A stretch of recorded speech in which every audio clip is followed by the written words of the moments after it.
श्री राम जय जय राम श्री राम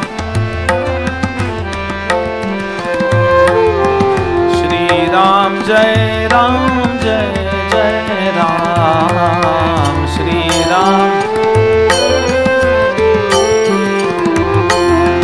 श्री राम जय जय राम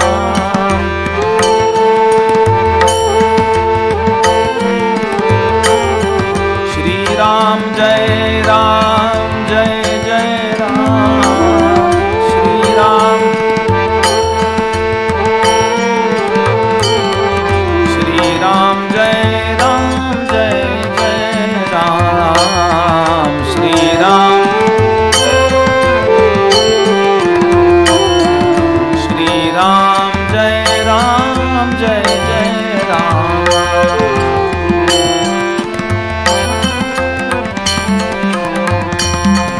श्री राम जय जय राम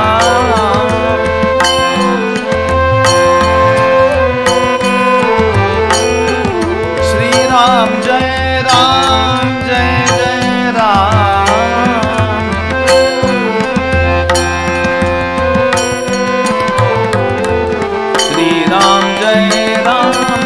जय राम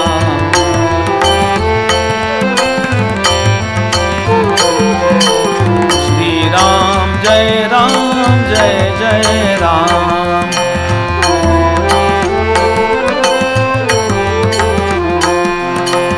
श्री राम जय जय राम श्री राम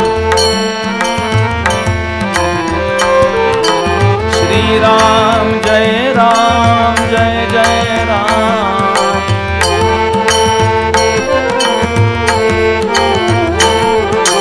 श्री राम जय जय राम श्री राम श्री राम जय जय राम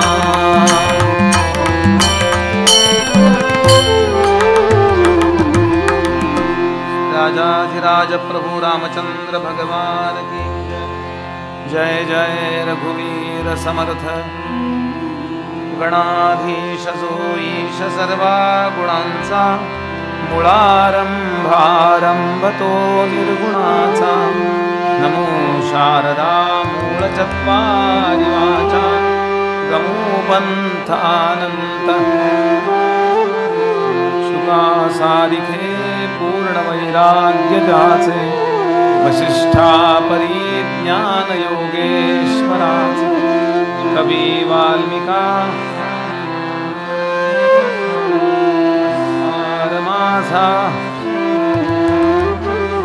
यः पृथिवी भरवारणाय दिविजयी सम्प्रार्थितश्चिन्मयः सञ्जातः पृथिवीतले रविकुले माया मनुष्यो व्ययः निश्चक्रं हतराक्षसः पुनरगाद ब्रह्मत्वमाद्यं स्थिरां कीर्तिं पापारां विधाय जगतां तञ्जानकीशं भजे विश्वोद्भवस्थितिलयादिषु हेतुमेकं मायाश्रयं विगतमायमचिन्त्य मूर्तिं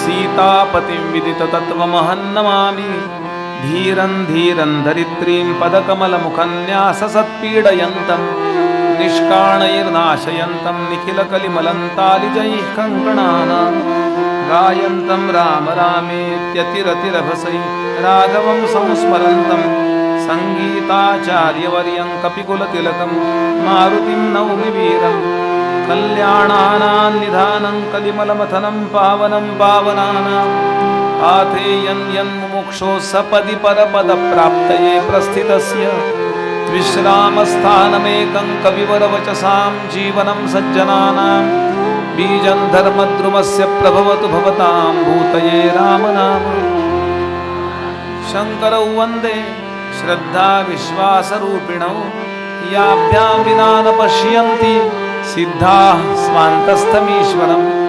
आपदामपहर्तारं दातारं सर्वसम्पदां लोकाभिरामं श्रीरामं भूयो भूयो नमाम्यहम् उद्भवस्थितिसंहारकारिणीं क्लेशहारिणीं सर्वश्रेयस्करीं सीतां नतोऽहं रामवल्लभाम् अनेन प्रीयतां देवो श्रीरामचन्द्रः पूर्वेषाम् अस्माकं कुलदैवतम् श्रीराम समर्थ श्रीराम समर्थ श्रीराम समर्थ जय जय रघुवीर समर्थ श्रीराम जय राम जय जय राम श्रीराम जय राम जय जय राम श्रीराम जय राम जय जय राम।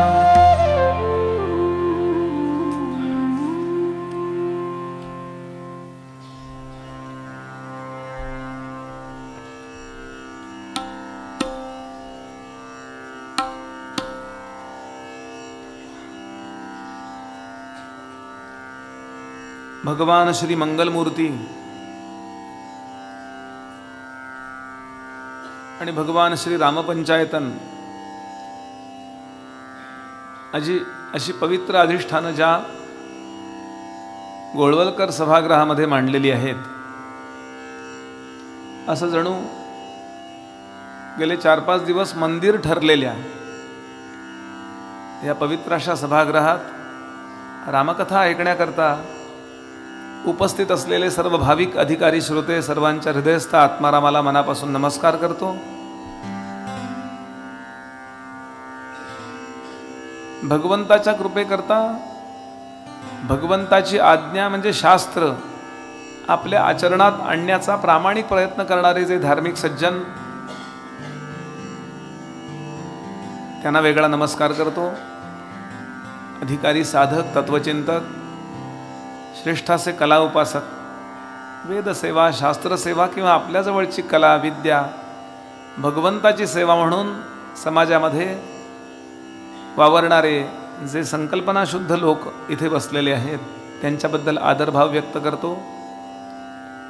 श्री गोंदवलेकर महाराजांची दिव्य परंपरा ज्यांना प्राप्त आहे असे अतिशय आदरणीय धानोरकर शास्त्री, त्यांना नमस्कार करतो।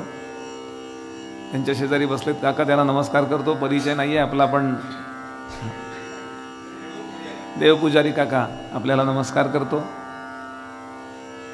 ही संहिता वाचायला बसलेले माझे मित्र श्री गोविंदराव यांना नमस्कार करतो। यजमान मंडळींचं, आयोजकांचं अभिनंदन करतो आणि कथेला सुरुवात करतो।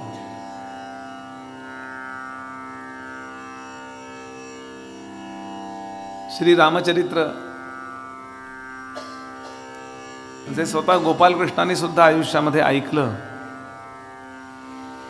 आणि गीता सांगत असताना शस्त्र धारण करणाऱ्यांच्या मध्ये मी राम आहे असं विभूती योगात म्हटलं की रामशस्त्रभृतामहम, असा अतिशय पवित्र अवतार, गोड अवतार, सर्वार्थानं आदर्श असणारा अवतार, त्याचं चरित्र आपण गेले 4-5 दिवस ऐकत आलो। राम आणि रामायणातली पात्र आपल्याला नवीन नाही आहेत। कुठंतरी काहीतरी रामायणाबद्दल आपण ऐकलेलं असतं आणि त्याप्रमाणे आपल्या धारणा बनलेल्या असतात। आपण बऱ्याचदा रामनाम घेतही असतो, पण ते मुळातून असलेलं रामचरित्र कसं आहे की जे रामांसमोर गायलं गेलं, रामाने ऐकलं म्हणून ते सर्टिफाईड आहे। भावुकतेनं नंतर गायलेली रामायणं कितीही चांगली असली,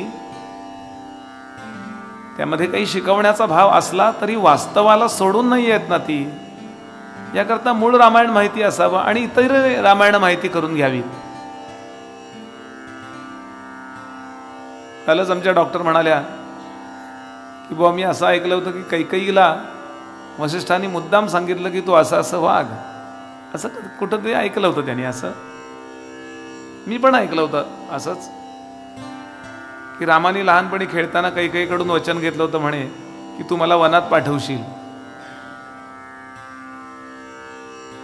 वगैरे वगैरे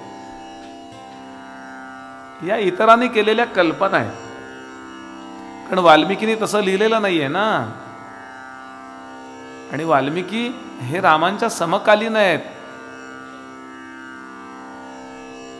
आता सध्या सांप्रतम लोके, सध्याच्या काळामध्ये सगळ्यात गुणवान कोण आहे असा नारदांना प्रश्न विचारला वाल्मिकींनी. आणि नारदांनी संपूर्ण रामचरित्र सांगितलं आणि ब्रह्मदेवाच्या आज्ञेने वाल्मिकींनी ते लिहून काढलं. आणि त्या रामायणाचे इतर अवतार आहेत.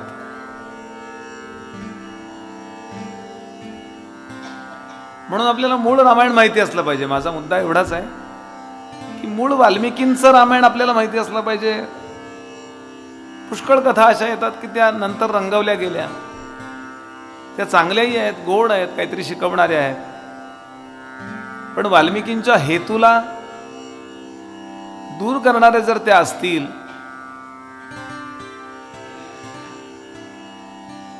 तर त्या कल्पित कथा आहेत एवढं तरी आपल्याला माहिती पाहिजे. नाही तर आपण घट्ट धरून बसलो ना ते.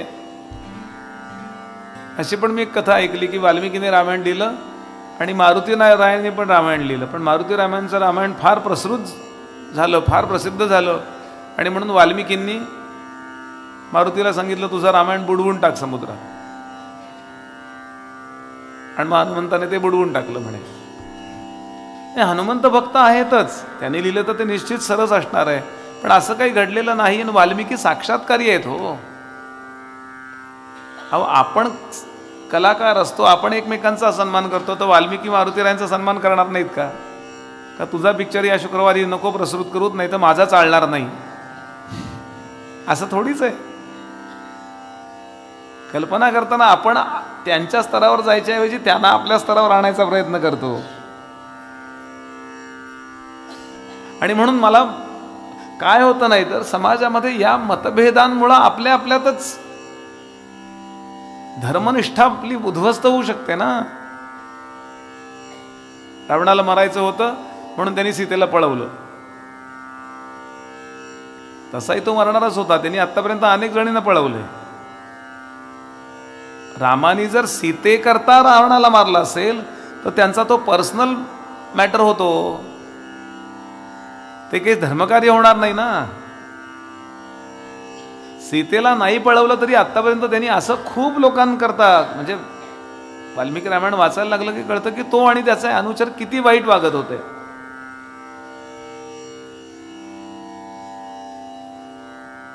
त्यांना असेल ते वैर करायचं, पण ते त्यांनी पक्क वैर केलंय, असं नाटकी वैर केलं नाहीये. म्हणून या वाल्मिकी रामायणाला एक आपण न्याय दिला पाहिजे. मूळ केस आपल्याला माहिती पाहिजे.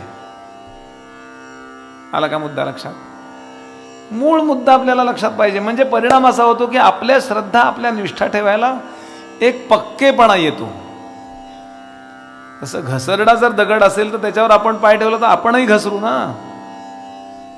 नदीतनं क्रॉस करून जायचंय, घसरड असतं ना ते, काय निसरड काय म्हणता बघा तुम्ही, शेवाळ.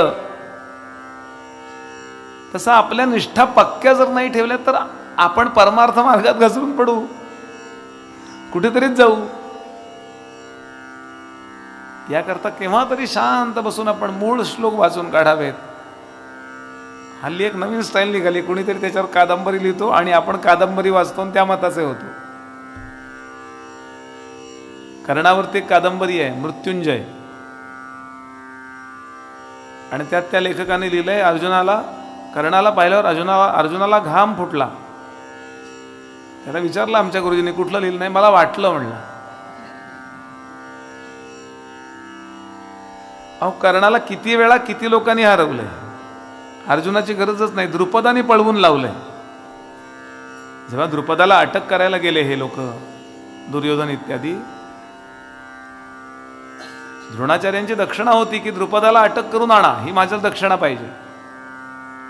आणि तेव्हा दुर्योधनाला वगैरे म्हाताऱ्या द्रुपदानी चोपून काढलं. कर्ण रथातनं उतरला आणि पळून गेला असं वर्णन आहे, पण रथ ट्रॅफिकमध्ये अडकतो म्हणून. दुसऱ्यांदा अर्जुनाने हरवलंय, ब्राह्मण वेशात होता, द्रौपदी स्वयंवर प्रकरण. ती कवच कुंडल वगैरे होती की त्याच्याकडे तेव्हा. तिसऱ्यांदा गोग्रहण प्रसंगात, उत्तर गोग्रहण प्रसंगामध्ये अर्जुन एकटा होता आणि भीष्म सगळे होते. सगळ्यांना पळतापोई थोडी केली आहे. फक्त भीष्मांचा अपमान केला नाही त्यांनी, फक्त बेशुद्ध केलं त्यानं. बाकी सगळ्यांचा अपमानच केलाय अर्जुनाने. अर्जुन पळून गेला, एक मला सांगा महाभारत वाचून, मला अर्जुन पळून गेला असं एक उदाहरण सांगा ना. त्याचं व्रतच आहे, न दैन्यम न पलायनम. माझ्या जीवनात कधी दीनता नसेल आणि मी कधी पळून जाणार नाही. म्हणून एक त्यांचा हेतू असा आहे की बरं, कर्णाचे जे सद्गुण आहेत ते व्यासाने लिहिलेच आहेत. कर्णात सद्गुण नव्हते असं नाही आहे. कर्णात पुष्कळ सद्गुण होते. कर्ण उदार होता. कर्ण तत्वनिष्ठ होता. तो शकुनीला सांगायचा, हे असलं द्यूतबीत करू नका तुम्ही, काही आपण युद्ध करूया, मी तुम्हाला जय मिळवून देतो. अगदी शेवटच्या प्रसंगाला कृष्णाने जेव्हा त्याला इकडे वळवण्याचा प्रयत्न केलाय की अरे तू खरा पांडव आहेस, तू इकडे आलास तर तुला अभिषेक होईल, राज्याभिषेक होईल, तुझ्या डोक्यावरती धर्मराज छत्र धरेल, तेव्हा त्यानं दुर्योधनाची साथ सोडली नाही. हे आजच्या पक्षातल्या लोकांनी ऐकायला पाहिजे, विविध पक्षातल्या. हा कर्णाचा सद्गुण होता. पण कर्णातले दुर्गुण इतके आहेत, त्या राजसभेमध्ये द्रौपदीला नग्न कर आणि माझ्या दुर्योधनाच्या मित्राच्या मांडीवर बसव, ही आज्ञा दुःशासनाची नाही, दुर्योधनाची स्वतःची नाही, ही आज्ञा आपल्या सगळ्या लाडक्या कर्णाची आहे, सगळ्यांच्या. आणि म्हणून कृष्णाने शेवटी ऐकवलंय तेव्हा की धर्म काय म्हणतोस कर्णा, कुठे गेला होता धर्म तुझा सूतनंदना, सांग. मला सांगायचं काय, लक्षात घ्याल की कुठली तरी कादंबरी ऐकून, कुठलं तरी काहीतरी वाचून आपण असं कधी एक ऑल ओव्हर रामायणाबद्दल सांगतोय बरं मी पूर्ण, याचा परिणाम असा होतो की आपल्या निष्ठा करेक्ट होतात. करेक्ट, अगदी बरोबर जसे ठेवायला पाहिजे तशा. जशी समर्थांची निष्ठा आहे, जशी ज्ञानोबांची निष्ठा आहे, जशी तुकोबांची आहे, तशी आपली होते. असा यातला भाव आहे. म्हणून आपण वाल्मिकी रामायण प्रधान धरून, बरं रामचरित मानसाप्रमाणे आपण रामायण रंगवलंच आहे, सगुणाचा महिमा. इतर रामायणाचाही आपण आधार घेतलाय. आणि असे एक एक मुद्दे पाहत आपण इथपर्यंत आलो की ती शूर्पनखी उर्फ शूर्पणखा येऊन पोहोचली आहे. तिनं रामाला, लक्ष्मणाला स्नान करताना, व्यायाम करताना त्या नदीच्या काठी वाळूवरती व्यायाम करताना पाहिलं आणि मोहित झाली. आणि तिनं रामांकडे प्रस्ताव ठेवला की बाबा रे,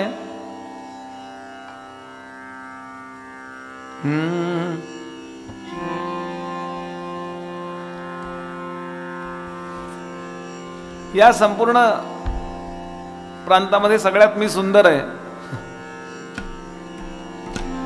त्यांना काल शब्द माझा आवडला फार, कारण आत्तापर्यंतच्या रामायणात मी असा कधी उच्चारला नव्हता, पण तो ऐन वेळेला सुचला. म्हणजे बरं तशी म्हणाली आहे ती, आहे सुंदर मी जगात अवघ्या सौंदर्य मूर्ती ही तू वगैरे. आणि प्रभू हसले, किंचित स्माईल दिला. आपण कसे हसला तसे राम तिच्याकडे बघून हसले. ती म्हणाली, मला देखुनी हसतोस कास यासी, मला देखुनी हसतोस कास यासी, मला देखून हसतोस कास यासी, सती विरहित एकटाची दिसतोसी, सती विरहित एकटा दिसतोसी, आपुलाही शोभेल उभयतांचा, आपुलाही शोभेल उभयतांचा, योग्य जोडा हा समय आनंदाचा, योग्य जोडा हा समय आनंदाचा.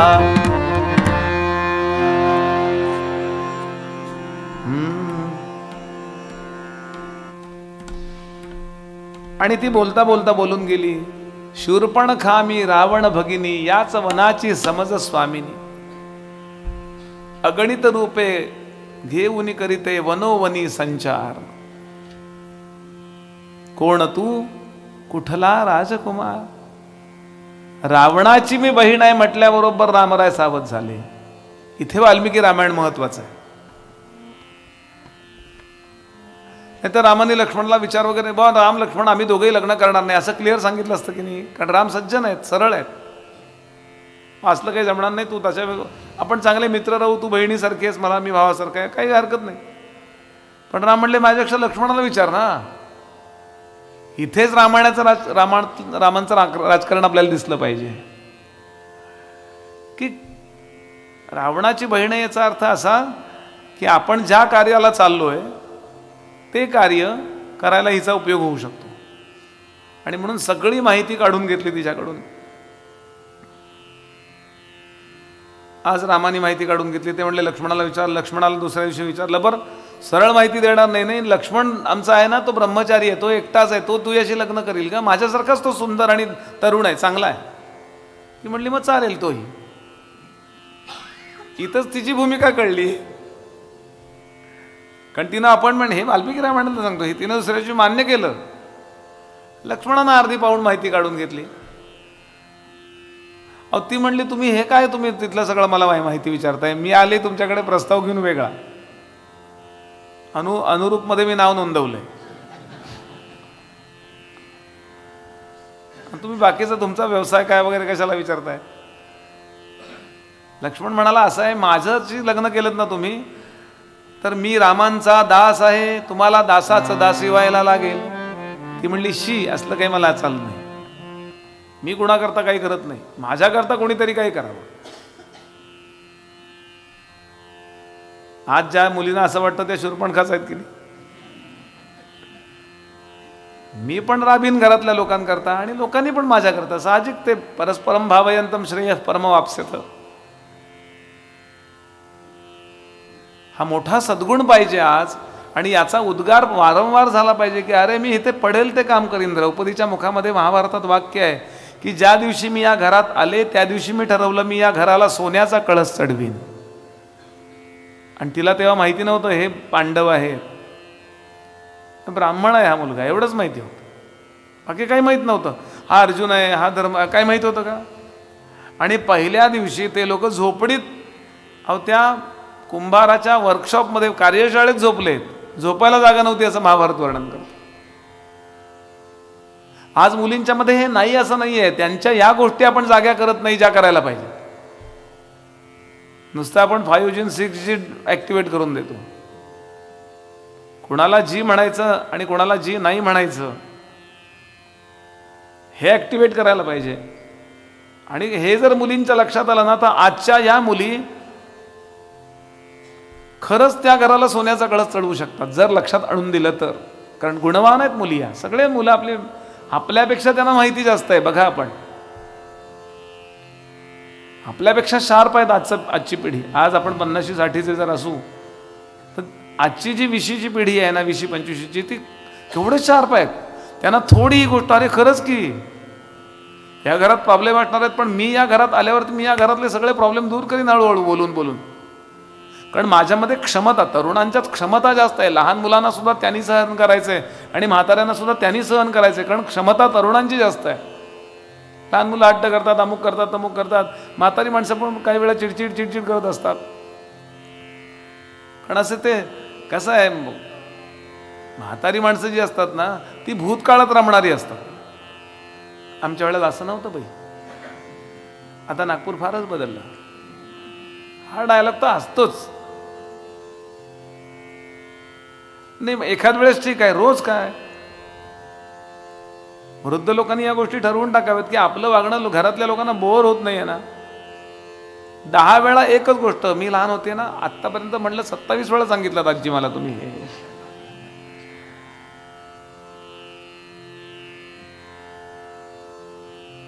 म्हणून तरुणांनी सहन करायचं माझा मुद्दा काय. आणि हे मी नाही असलं काही काम बिम करा. मी दासाची दासीविषयी काही होणार नाही. माझेच दास पडले तिकडे. मग लक्ष्मण म्हणाला तुम्ही असं करा रामाना विचारा कदाचित तुमच्या करता ते एकपत्नी व्रतही सोडतील. लक्ष्मणाला माहिती नाही का असं नाही होणार आहे? राम किती पक्के आहेत हे माहिती नाही का? म्हणजे हे राजकारण हे कळलं पाहिजे आपल्याला की राजकारणच आहे.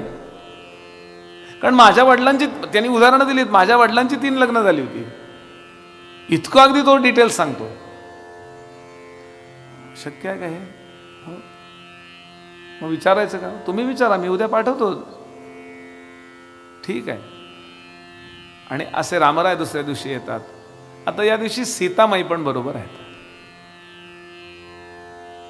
लक्ष्मण पाठीमागे लांब उभा आहे आणि रामाने पुन्हा माहिती विचारायला सुरुवात केली. तिनं सांगितलं, हे बघा तुमचा भाऊ किती चांगला आहे हो. रामाना म्हणाली ती. ते म्हणले घी देखा है बडगा नाही देखा.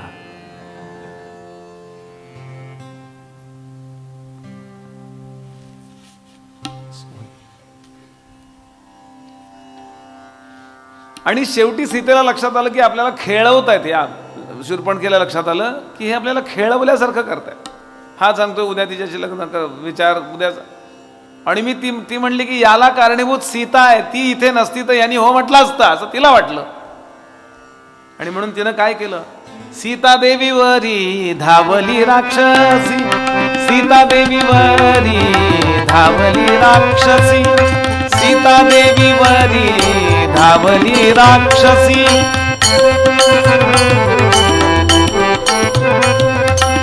सहन लक्ष्मणासी कैसे होई, सहन लक्ष्मणासी कैसे होई, सहन लक्ष्मणासी कैसे होई, सीता देवीवरी.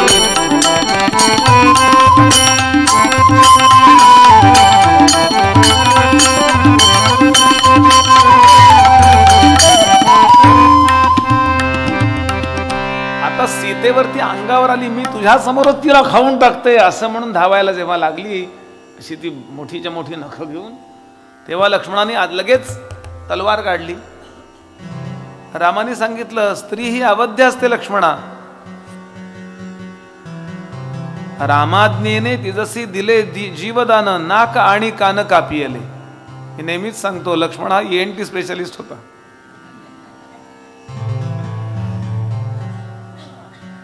अगदी असंच त्यांनी त्राटिकेच्या बाबतीत केलंय. असंच अयोमुखी नावाची राक्षसी नंतर जंगलात भेटली तिला पण. आणि कान नाक म्हणजे कमरेचे असे कुंत नावाची शस्त्र असायची, म्हणजे खंजीर असे तिरके. सप सप सप इतका छान नेम होता त्याचा की ती अशी उभी आहे, ती आता अशी वाकेल, ते नाक गेलं, दोन्ही कान इथून गेले. आणि ची ची ची ची ची करत ती जवळच असणाऱ्या खरदूषणांच्या कॅम्पमध्ये गेली, धावत पडत गेली. आणि खरदूषणांनी सांगितलं, असं असं झालंय, बघा माझ्याकडे. आधी म्हणले तिला औषध बिषध लावा रे बाबाला, फर्स्ट एड बॉक्स, ते बँडेज करा, काय जे असेल त्यावेळेला ते करा. आणि महाभयंकर अशा 14 राक्षसांना, 14 असा आकडा दिलाय, 14 14 राक्षसांना त्यांनी पाठवलं, जे स्पेशल कमांडोज होते, जे इतके क्रूर होते. अशा 14 राक्षसांना खरदूषणाने पाठवलं. जा रे, ते 2 पोरं आहेत, कोण 25-30 वर्षाची, जा त्यांना पोरं पकडून आण, जमलं तर ठार बघत, नाही तर पकडून आण. रामानी एका बाणात सगळ्यांना मारून टाकलं. कारण ते असे लेफ्ट राईट सरळ येत होते, वेगळे वेगळे आले, सगळं बाण मारायला सरळ असल्यामुळे एकच असं शस्त्र सोडलं. आणि हे खरदूषणांना जेव्हा कळलं, त्यावेळेला मात्र खरदूषण सावध झाले.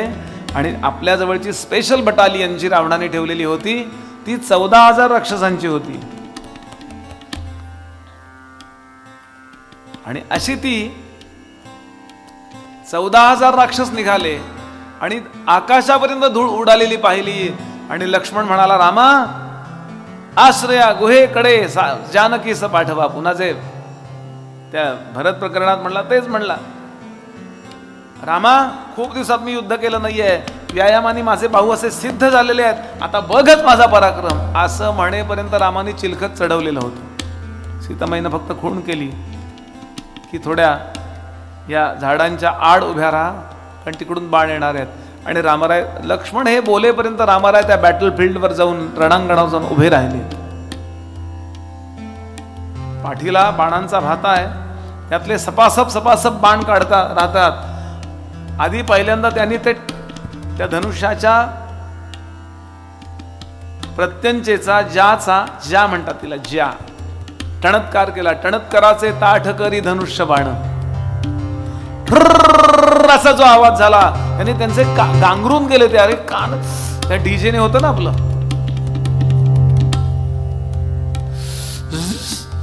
आणि आता त्यांना युद्ध करायचं सुचेना.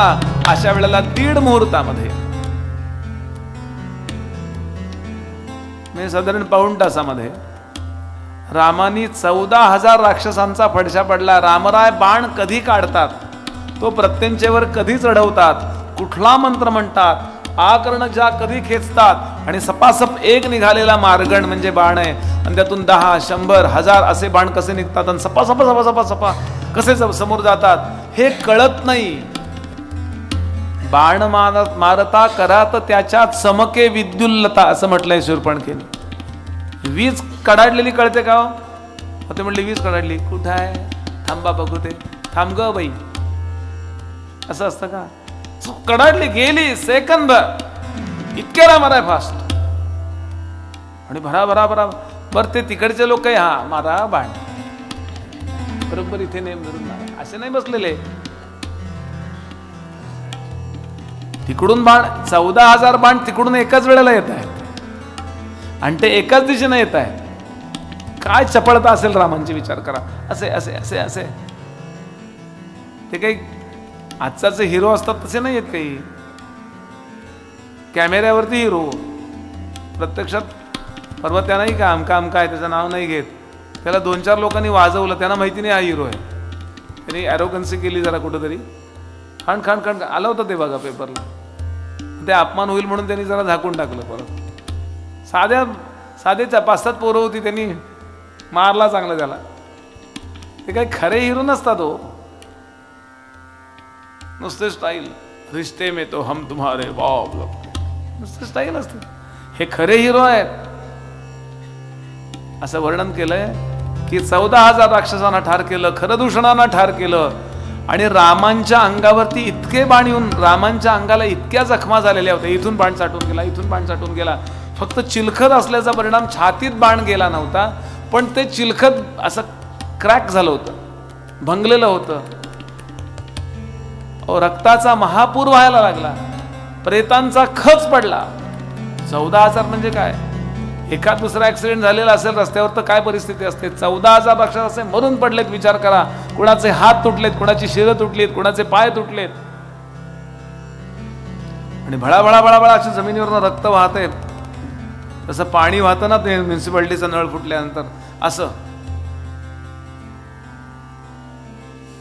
आणि रामराय स्थिर उभे आहेत, अजून कोणी येत नाही ना, अजून कोणी येत नाही ना. आणि लक्षात आलं रामांना की संपलं संकट.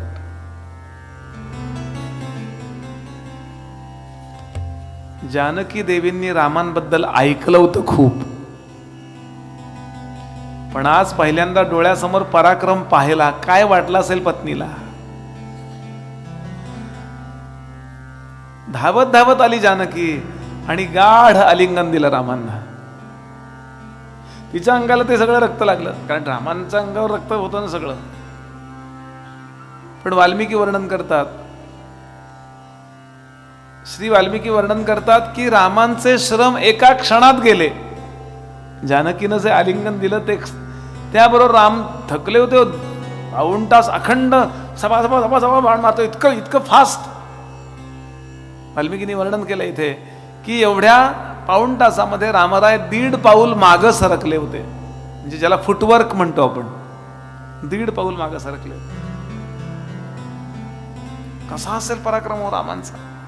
या कथानकांचा पुन्हा पुन्हा उद्गार आपल्या मुलांनी ऐकला पाहिजे, म्हणजे आपल्या DNA मधला पराक्रम जागा होतो. आपण मुलांना सांगतो अंधारातनं भीती वाटली ना तर राम राम राम राम म्हणते म्हणजे भूत काही करत नाही. अरे राम राम राम म्हणत ये, पण भूत आलं तर त्याच्या पेकटात हात, असं का नाही सांगायचं. आपण फिअर म्हणजे घाबरणं हे ठरवलेलं आहे. आम्ही घाबरायचंच असतं. आणि श्रीराम जय राम जय, कसला श्रीराम जय राम जय राम. समर्थ म्हणाले, दास म्हणे रघुनाथाचा गुण घ्यावा. रामांचा गुण आपल्यात आला पाहिजे. एक निर्भयता, एक निडर वृत्ती, एक धैर्य. रामांच्याकडे बघा ना आपण.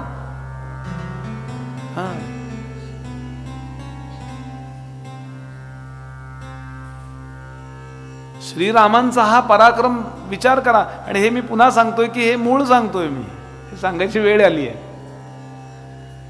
नंतर कल्पित नाहीत कथा या. बर ते 14,000 भयंकरच होते कमांडोज. हो, ब्लॅक कमांडोज असतात ना, खूप शिकलेले, त्यातले स्पेशालिस्ट. अशा लोकांना, अरे त्यांना एक खरोच आली तरी रावणाला कळत असे. यांना ठार करायचे म्हणजे यांचा पंगा घ्यायचा. ते सामर्थ्य, त्याची तयारी नसेल काय. आणि हे 14,000 राक्षस, खरं दूषणासह ते 14 राक्षस हे सगळे मेलेले पाहिले. आणि त्यांच्यावरती एक गुप्तहेर ठेवला होता रावणाने, हे त्यांना माहिती नव्हतं. त्याचं नाव अकंपन. काय रावण असेल विचार करा. आपल्याच लोकांवर गुप्तहेर ठेवलेला होता. त्या अकंपनाला कंप सुटला. असा पराक्रम त्यांनी, म्हणजे रावणाचा सुद्धा असा पराक्रम नाही, त्याला माहिती होतं जवळपास असेल, पण इतका पराक्रम रावणाचा पण नाही, इंद्रजिताचा पण नाही. तो पहिलं फ्लाईट पकडलं आणि लंकेला गेला. आणि इत्थंभूत सगळं रावणाला सांगितलं त्यानं. आणि तो आपल्या शिबिरामध्ये निघून गेला. दुसऱ्या फ्लाईटनं ही निघाली शूर्पणखी आणि जाऊन सांगायला लागली तिथे,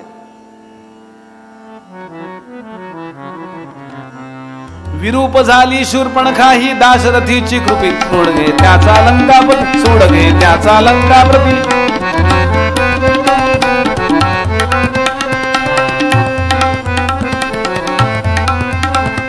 कसले गरिसी राज्य रावणा, कसले जनपालन.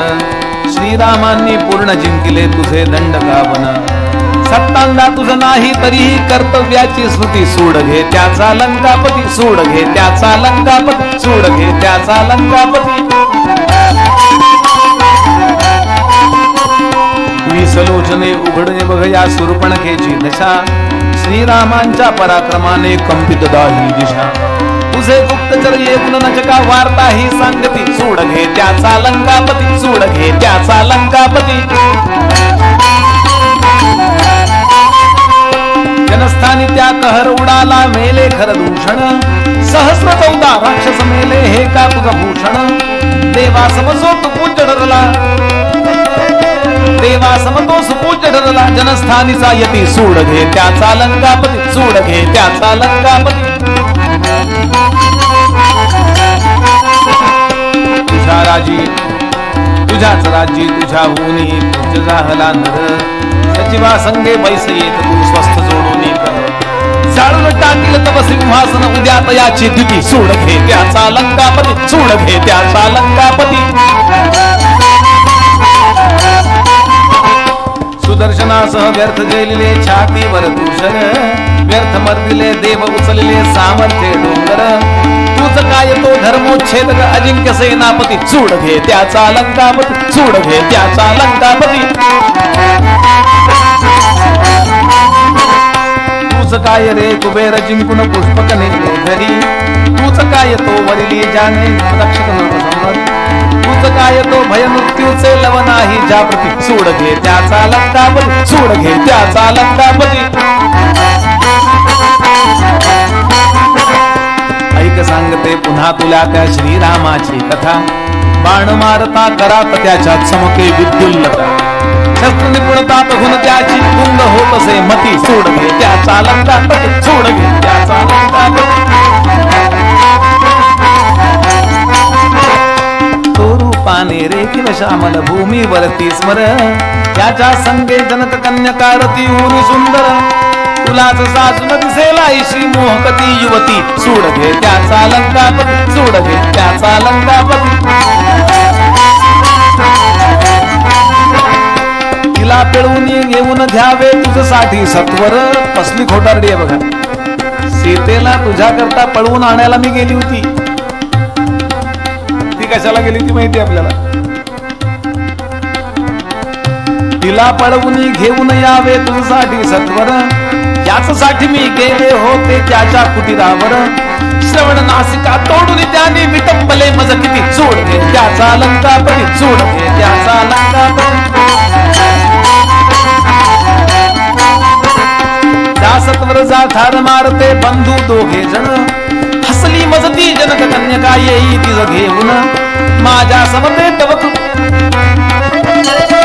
माझ्या समते तव सत्तेची विटंबती आकृती, सोड घे त्याचा लंकापती, सोड घे त्याचा लंकापती,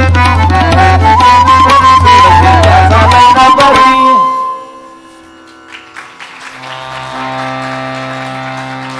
रावणानं हे ऐकलं आणि अतिशय शांत बसला होता.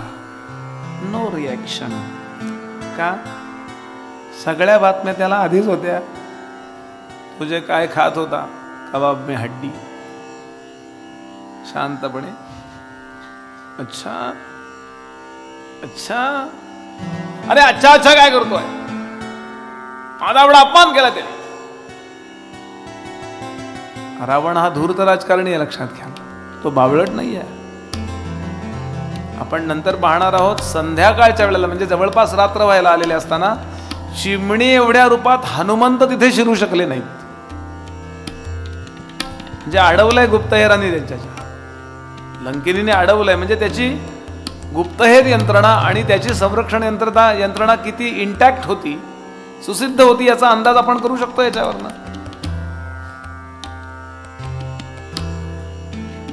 आज आमच्याकडे कुठून बोटीतून इकडून तिकडून कुठूनही दहशतवादी येतात, मुंबईपर्यंत येतात, संसदेच्या दारात दंगा करतात, स्फोट करतात, संसदेच्या दारात.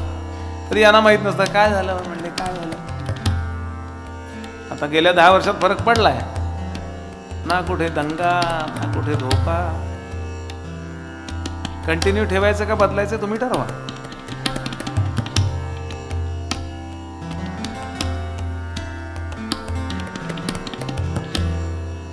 रावण अतिशय शांत आहे, कारण रावणाजवळ ह्या सगळ्या बातम्या गुप्तहेरांवर तो गुप्तहेर ठेवत असे.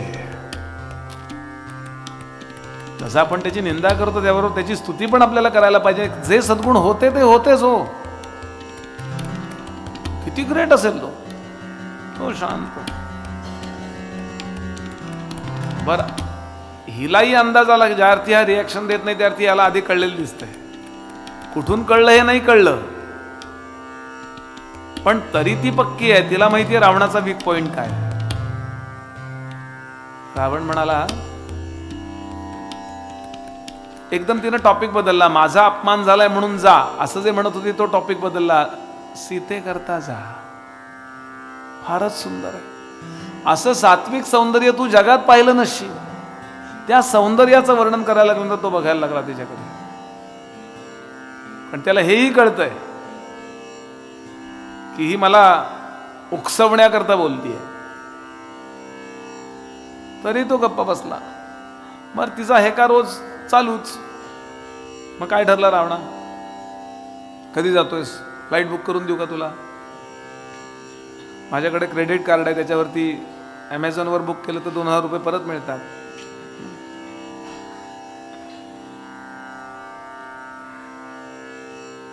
आणि फार जेव्हा ती सुंदर आहे त्यांनी विचारलं आकंपनाला, खूप सुंदर आहे? तो म्हणला खूपच सुंदर आहे, अतिशय सुंदर आहे ती. मग त्यानं प्लॅन बनवला आणि लंकेच्याच तीरावरती मारीच, एका अर्थानं केकसीचा लांबचा भाऊ मामा याचा, त्यांच्यापर्यंत गेला. तो म्हणला मामाश्री. त्यांनी संन्यास घेऊन आश्रम धाटलेला होता, राजकारणातनं पूर्ण संन्यास. अजिबात काही नाही म्हणला, काही खरं नाही.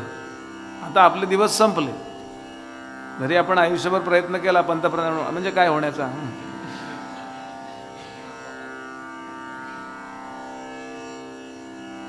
आणि रावण त्याच्या दारात गेला. रावणाने विचारलं, असं असं आपल्याला काही करता येईल का? सीतेला पळवून आणायचं याकरता तू माया मृगाचं वगैरे रूप वगैरे घेऊन असं काही, कारण तुझ्याजवळ बऱ्याच सिद्धी आहेस. काय विचारलं असेल मारीचानं? मारीच म्हणाला, तुला रामाचा आणि सीतेचा पत्ता दिला कोणी? ज्यानं कुणा तुझ्या कानावरती ही बातमी आणली असेल तो तुझा हाडवैरी, हे लक्षात ठेव. किती करेक्ट बोलतोय बघा. कवी सांगतात, ज्याप्रमाणे अयोध्येला त्रास देण्याकरता मंथरा होती, ओस अयोध्या करण्या, अयोध्येची आजची अवस्था मंथरेमुळे झाली होती की नाही बोला. ओस अयोध्या करण्या कारण हो मंथरा जशी कपटी, लंका नाश कराया, लंका नाश कराया, शूर्पणखा सिद्ध जाहली नकटी. रामा रामा रामा सीतापते रामा रामा रामा रामा हरे हरे रामा रामा रामा रघुत्तमा रामा. ती जशी कपटी मंथरा होती तशी ही नकटी शूर्पणखा होती. जिनं ज्यानी कुणी तुला पत्ता दिला असेल ना त्या रामाचा, आणि त्याचे लग्न झालंय असं तू म्हणतोय, सीता आहे तिची बायको बरोबर आहे, अरे महाभयंकर विषारी सर्पिण नागिण गळ्यात घालणं आहे सीतेला इथे आणणं म्हणजे. मनातनं काढून टाक. इथे श्लोक येतो, एक दोनदा श्लोक येतो वाल्मिकी रामायणात हा. सुलभः पुरुषः राजन् सततं प्रियवादिनः अप्रियस्यापि पथ्यस्य वक्ता श्रोता च दुर्लभा. या जगामध्ये खोटी स्तुती करणारे आणि ती ऐकून घेणारे खूप लोक मिळतील, खूप लोक मिळतील. सुलभा पुरुषा राजन सततम प्रियवादिनः. वा वा, तुम्ही म्हणजे काय, तुमचं म्हणजे काय, अमुक म्हणजे काय. ते परवाच सांगितलं ना की उंटाच्या लग्नामध्ये गाढवाचं गाणं ठेवलं होतं एकाने. उष्ट्राणांतु विवाहेच गीतं गायंती गर्दभा. आणि दोघे एकमेकांची स्तुती करतात. परस्परम प्रशंसंती अहो रूपम अहो ध्वनी. गाढव म्हणते, उंट महाराज काय दिसताय तुम्ही, अमक्या अमक्या खानानंतर तुम्हीच.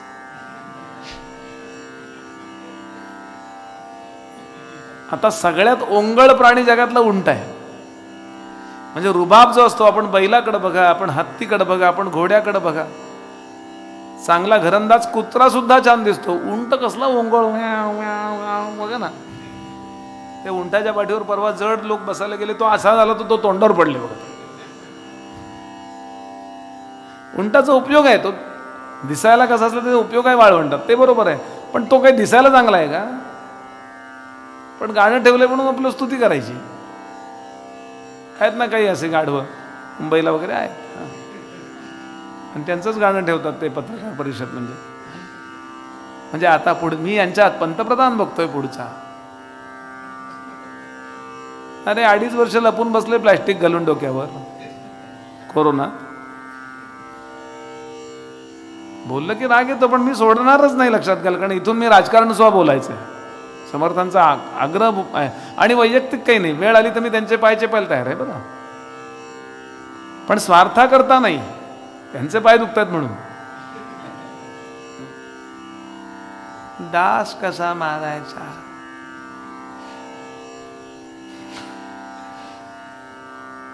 असे खूप लोक भेटतील फुकट स्तुती करणारे.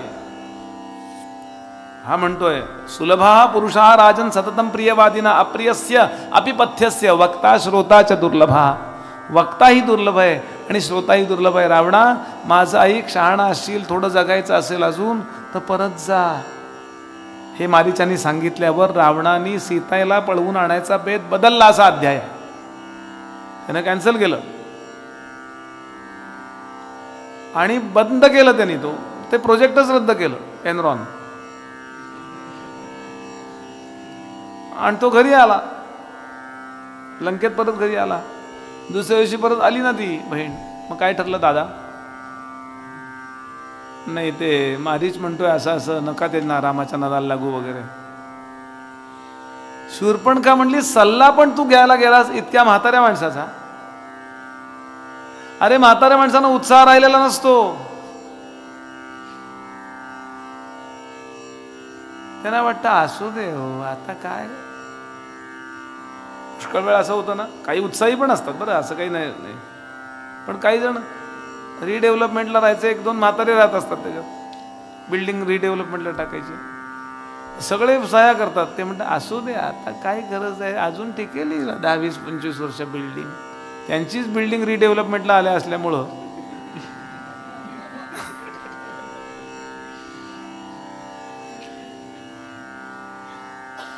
सल्ला सुद्धा तू कुणाचा घेतलास?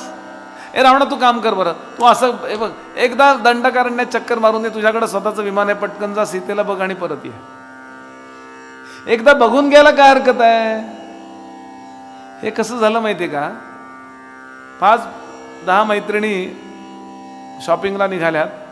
इतक्यात नेहमीच्या दुकानदारांना हाक मारली साडीच्या, शॉलीमॉर, वहिनी नवीन साड्या आल्यात बघायला या. आता वहिनीनं बाकी दुसरं गणपतीचं बाकी शॉपिंग होतं, त्या म्हणल्या मला आत्ता वेळ नाही आहे. अहो 5 मिनिटं, नवीन साड्या आल्यात. बरं बाकीच्या मैत्रिणींना असं वाटेल कंजूष आहे म्हणून ही आज शिरली वहिनी 5 मिनिटं. नाही म्हणायचं ठरवलंय तिने. आणि त्यांनी भरा अशा प्रकारच्या कांजीवरम, अमुक तमुक, लखनऊ, विविध प्रकारच्या साड्या समोर ठेवल्या. पाहिल्यावर मोह होतो बघा. जोपर्यंत पाहिल्या नव्हत्या ना साड्या तोपर्यंत मोह नाही. आणि आवडली साडी बरं का, 1-2 साड्या त्यातल्या आवडल्या. पण काय क्रेडिट कार्ड आता आणलं नाहीये. वहिनी कोण तुमच्याकडे पैसे मागतोय? आपला व्यवहार असा आहे का? 2 महिन्यांनी पैसे द्या. म्हटले पण मला बाजारात जायचंय. आमचा रामूगडी पोचवेल घरी साड्या. तो जो खनपटीला बसतो तो घ्यायलाच लावतो बघा साड्या. कुठं चुकलं? बघायला सुरुवात केली की मोह होतो लक्षात. आणि एक्झॅक्टली हेच शूर्पणखेनं केलं. आणि तिनं सांगितलं रावणा एकदा बघायला काय हरकत आहे. आणि रावण एका फ्लाईटनी, स्वतःची विमान आहेत त्याची, खेचराची विमान होती असं वर्णन केलंय. म्हणजे गाढव आणि घोडं यांचं संकर केल्यानंतर आणि त्यात गरुड, या तिघांचं संकर केल्यावर त्यांनी काय तयार केले असतील वाहनं, विचार करा. म्हणजे भरा पळत गेले की त्यांचे पोट असे, जसं त्या विमानाची चाकं अशी पोटात जातात ना, असे त्यांचे पाय पोटात जायचे आणि असे आकाशात पंख पसरायचे आणि असे ते त्या रथाला न्यायचे. कसे बांधले असतील ते रथ, काय असेल हे, ह्याचा अभ्यास करायला पाहिजे. मला ज्यांनी विमान शिकवलं ते आमचे कॅप्टन आनंद बोडस एका पुस्तकात लिहितात की वेदकाली विमानं होती, रामायण काला त्यानंतर आहे, त्या काळात अजून विमानाचा विकास झाला असणार आहे. आणि या पुस्तकाला त्यांच्या राष्ट्रपती पारितोषिक मिळाले आहे. राईट ब्रदर्सच्या आधी आपल्याकडे शिवराम तळपदे नावाच्या एका वेदशास्त्र संपन्न ब्राह्मणाने मुंबईच्या त्या न्यूज चौपाटीवरती विमान उडवल्याचा उल्लेख त्यांनी केलाय पुस्तकात. त्याच्यावर चित्रपटही आला होता मला वाटतं. त्याशिवाय वर्णनं कशी येतील नाही. तू जा आणि तोच गेला आणि सीतेला फुलं काढताना त्यांनी पाहिलं. खरोच सीता खूपच सुंदर होती. म्हणजे त्रिभुवनात इतकी सुंदर मुलगी नव्हती असं वर्णन केलंय. खूपच सुंदर. आणि सौंदर्याचे प्रकार आहेत. त्यात सात्विक सौंदर्य नावाची जी गोष्ट आहे ना, एक उत्तान सौंदर्य असतं, तामस सौंदर्य, एक राजस सौंदर्य असतं.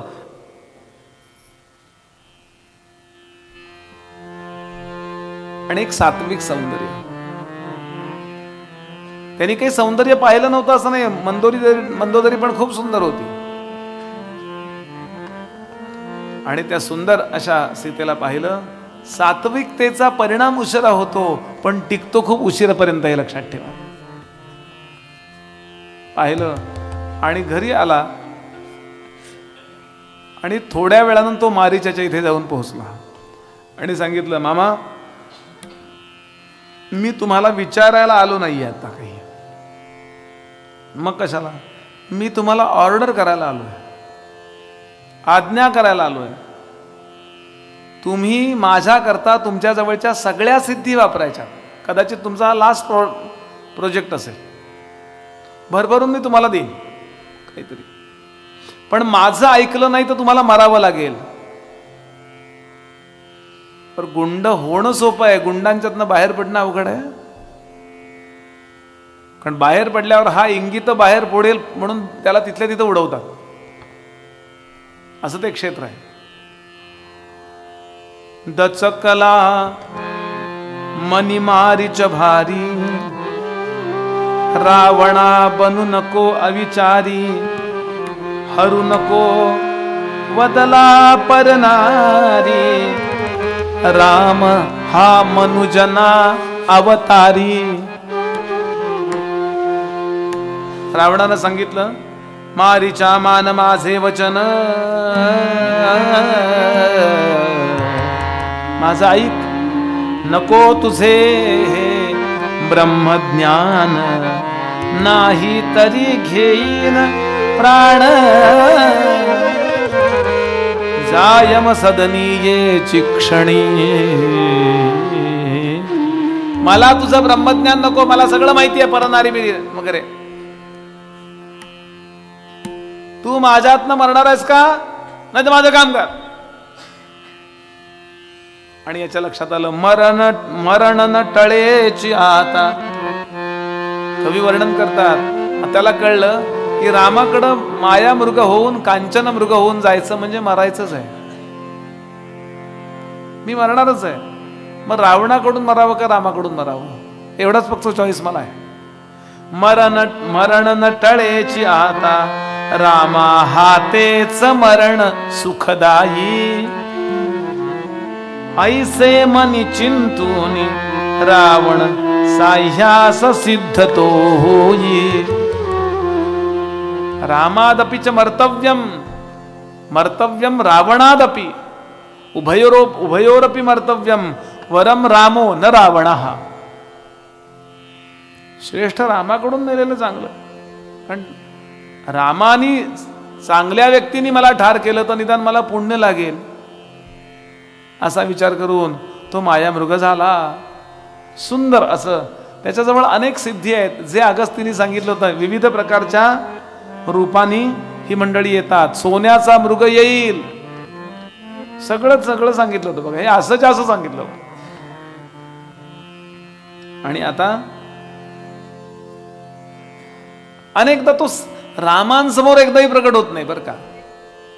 तो प्रकट होतो सीता एकटी असताना, असा पटकन धावत जातो. अरे कोण गेलं, एक जण पाहतो, असा असा करून पाहतो, आणि पूर्ण सोन्याची कातडी, त्याला हिरे जडवलेले, असं छान शिंग, त्या शिंगाला हिरे जडवलेले, सूर्याचे किरण त्याच्यात चमकतायत. कुणी पाहावं, मोहित व्हावं, अशा प्रकारे ते रूप धारण केलं त्यांनी. आज दिसला, उद्या दिसला, परत 4 दिवसांनी.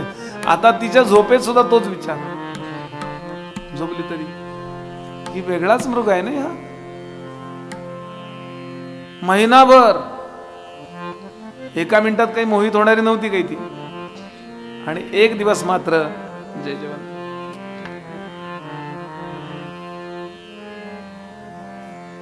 एक दिवस मात्र असा समोर करून पळून गेला.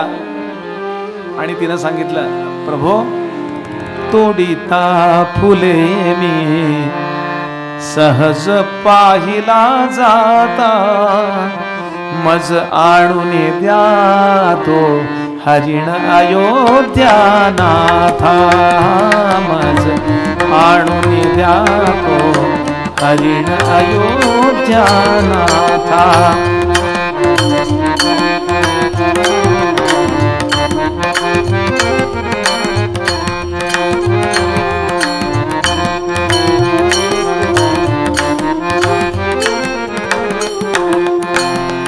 झळकते तयाच्या रत्ने शृंगावरती, नवमोह फुलासम सुवर्ण अंगावरती हे नयन बाळले त्याच्या रंगावरती ते इंद्र चापसे पृच्छ भासले उडता मज जाणून जातो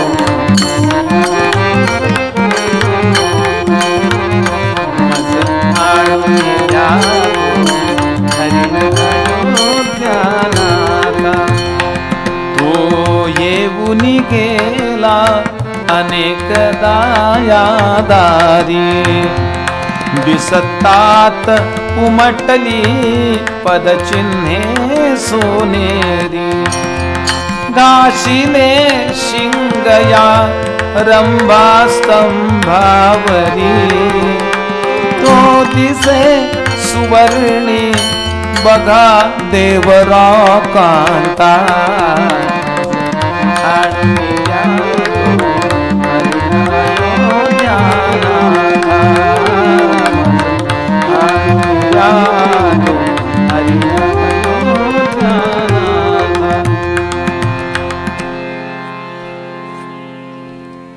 आणि श्रोते हो, हे जेव्हा रामाना तिनं सांगितलं, ऐकवलं, अशी झोपडी, ओसरी म्हणजे ओटी म्हणतात ज्याला कोकणामध्ये, 2 पायऱ्या, त्या 2 पायऱ्यापैकी एका पायऱ्यावरती एका स्पेशल वेगळ्या दगडावरती लक्ष्मण बाणांना धार लावत बसलाय. रामराय शांत बसलेत त्या ओटीवरती. बाणांचा, धनुष्याचा ताण चेक करतायत, तपासतायत. राम, लक्ष्मण तिकडे पायरीवरती असा बसलाय, राम इथे बसले. सीतामाई पटकन आले. आता मागच्या दारी मी स्वयंपाक करीत होते, वरण भात लावत होते, इतक्यात तो आत्ता समोरून पळाला, असा पुढे गेलाय. हो, आत्ता डोळ्यासमोर चित्र येऊ दे. रामाने लक्ष्मणाकडे पाहिलं, लक्ष्मणाने रामांकडे पाहिलं, डोळे चमकले दोघांचे. अगस्ती आठवले.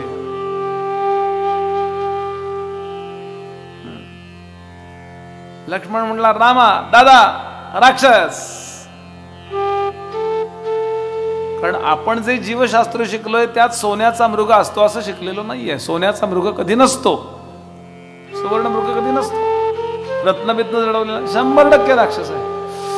लक्ष्मणाने तो मुद्दा खोडलेला पाहिल्यावर जानकी देवी इतक्या रागावल्या आपल्या देवरावरती. भाऊजी, तुमच्या दोघांच्या डोक्यात नुसते राक्षस भरलेत काय? रात्री झोप तरी लागते का रे तुम्हाला?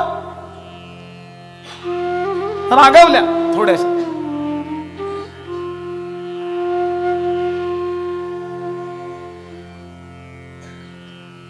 आता थोडा आपण विचार करायला पाहिजे की आत्ता नुकताच 14,000 राक्षसांना मारण्याचा प्रसंग घडून गेलेला आहे. शूर्पणखाई रावणाची सख्खी बहीण आहे, तिला दुखावलेला आहे.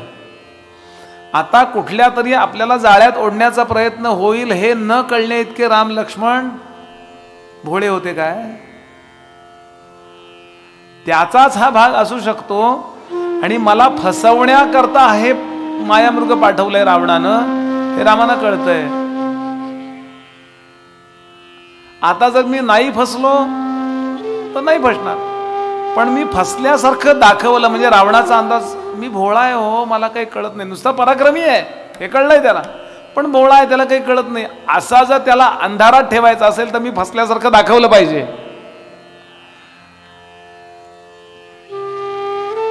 Read between the lines.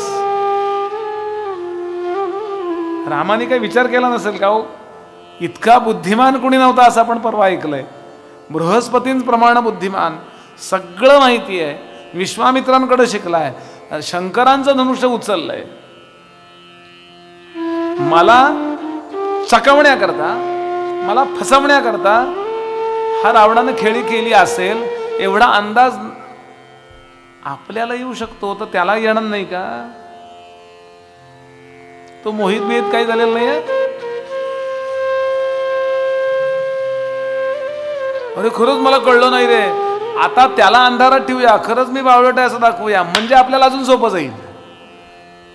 बरं, भ्यायचं कारण नाही. मी जरी गेलो ना त्या मायामृगाला आणण्याकरता, तरी लक्ष्मणीचं संरक्षण करायला समर्थ आहे. लक्ष्मण तेवढाच पराक्रमी आहे, त्यामुळे सीतेची काळजी करायचं कारण नाही आहे. आणि म्हणून रामाराय निघाले, लक्ष्मणा जानकीचं रक्षण तू कर. रामाराय निघाले. ते म्हणले लक्ष्मणाला पाठवायला पाहिजे होतं. आपल्या बायकोला काही आणायला आपण दुसऱ्या माणसाला पाठवायचं का? ती हट्ट करते मला तुम्ही आणून द्या. साधा मुद्दा आहे हो छोटासा, की अंदाज करू शकतो आपण. लक्ष्मणा रक्षण कर जानकीचं. मी निघालो आणि पटकन बाणींचा पाठीस बांधते भाता, पाठीला भाता बांधते आणि पटकन बाणांचा भाता पाठीला बांधला. योग्य ते धनुष्य घेतलं, कारण फार मोठं युद्ध नाहीये, हरणाला मारायचे फक्त. बर, हा जर मायामृग असेल, म्हणजे राक्षस असेल, तर त्याला मारणं हे माझं कर्तव्यच आहे. जर नसेल आणि चुकून माकून काही स्वर्गीय काही असेल वस्तू, तर ती वस्तू सीतेला आणून दिली तर तिला आनंदच होणार आहे. बरं, राम आणि लक्ष्मण दोघांचं ठरलेलं होतं वनात जातानाच, की इथून पुढं 14 वर्ष सीतेच्या डोळ्यात पाणी येऊ द्यायचं नाहीये. कधीच तिनं एखादी मागणी केल्यावर ती पुरवली नाही असं होता कामा नये.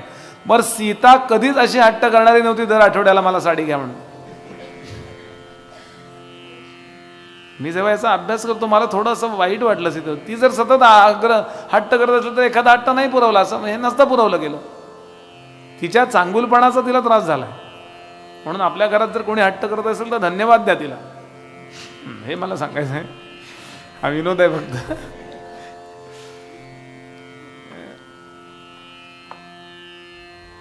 आणि राम वेगानं निघाले. काय मस्त आर्य आहे. माया मृग पळत पुढे, माया मृग पळत पुढे, मायापती लागला तया पाठी. माया मृग पुढं, मायापती मागे. माया मृग पळत पुढे, मायापती लागला तया पाठी. गवसेना बहुयत्ने, गवसेना बहुयत्ने, थकला श्रीराम तो जगज्जेठी.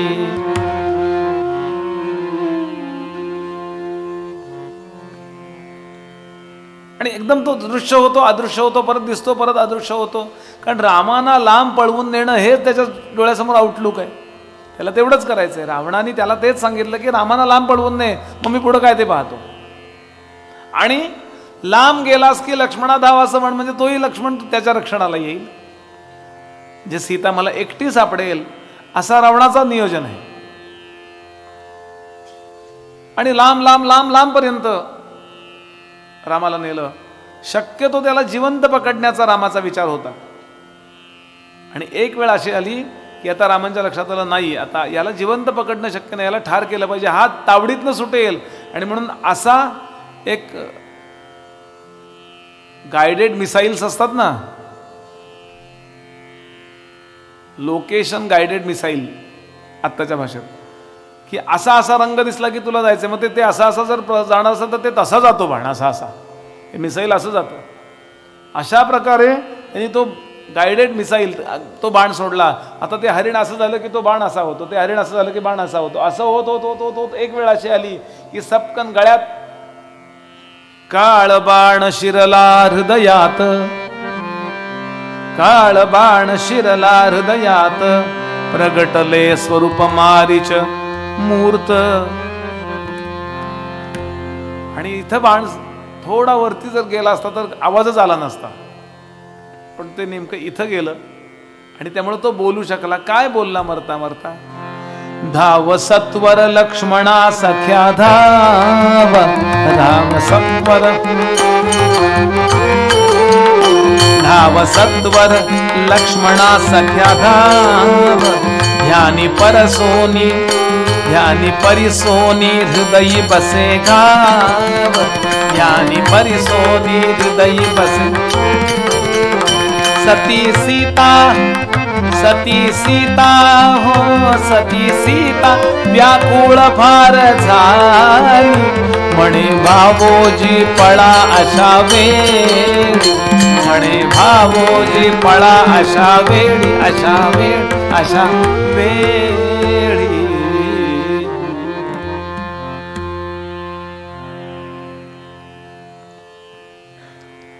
एक वेळ अशी आली की तो बाण सुटला आणि तो बाण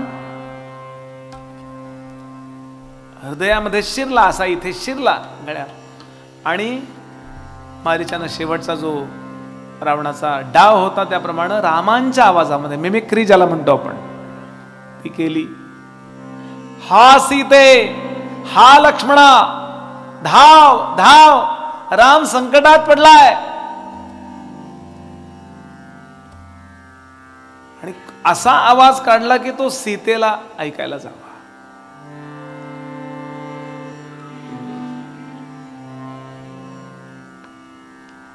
हा लक्ष्मणाने पण आवाज ऐकला. लक्ष्मण किंचित हसला. अगस्त्य आठवलेत. अगदी असा आवाज येईल सांगितलेला आहे. पण जिथे आपलं अतिममत्व असतं ना तिथे आपली बुद्धी दूर पडते. सीतेला मात्र असं वाटलं की खरंच तो मायामृग होता आणि राक्षस अशा पद्धतीनं एखादा ट्रॅप लावतात ना, असं काहीतरी झालंय आणि माझ्या रामाला, माझ्या प्रभूला खरंच संकटात सापडवलंय. अरे हा शांत बसलाय बाणाला धार लावीत. भाऊजी तुम्हाला ऐकू आलं नाही?